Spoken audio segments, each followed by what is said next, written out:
The US is losing an information war to alternative media outlets, including RT. That's the message from Hillary Clinton to Congress members who are questioning the State Department's $47 billion budget request for next year. And as RT's Gani Chichikan reports now, the US Secretary of State says Washington needs to step up its propaganda efforts. War declared. The U.S. is now officially in an information battle with foreign media, which provide alternative views on world news, views which often run in contrast to the coverage of events by the U.S. mainstream media. We are in an information war, and we are losing that war. I'll be very blunt in my assessment. Al Jazeera is winning. The Chinese have opened up a global English language and multi-language television network. The Russians have opened up an English language network. I've seen it in a few countries, and it's quite instructive. We are cutting back. The BBC is cutting back. Some 5 years ago, Western media outlets, including BBC and CNN, had a near monopoly in the coverage of world news. Things have changed since then.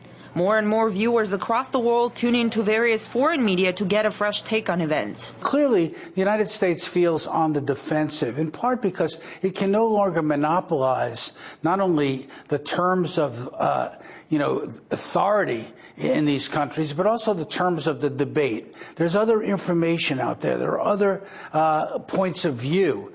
And those points of view are profoundly damaging to a country that believes that its point of view is the only point of view, or should be the only point of view. RT presence on YouTube is one example. Almost 300 million views, as opposed to CNN that has around 3 million. RT's constantly growing audience is already an indication to many that the days of media monopoly are over, and people demand a multipolar approach to news. There's no real commitment to the kind of freedom of diverse speech that we really need if we're going to be in a democracy at home and in a community of nations overseas.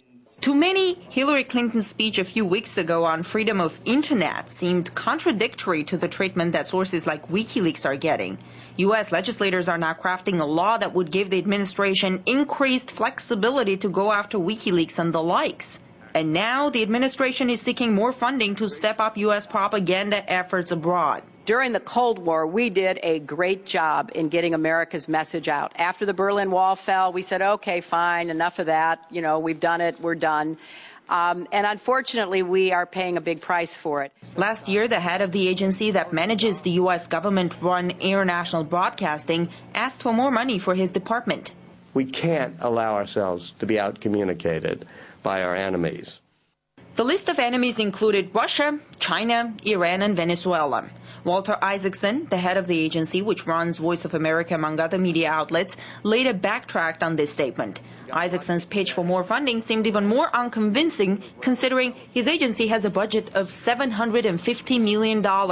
And it's way more than the budget of RT, Iran's Press TV, and Venezuela's Telesur combined. Probably money alone can't provide global media clout. Walter Isaacson's speech last year sent quite a hostile message to foreign media, exposing shortcomings in the U.S. mainstream. But Secretary Clinton's statement made it official. The U.S. is fighting a global information war and is losing. I'm Gani Chichikan reporting from Washington.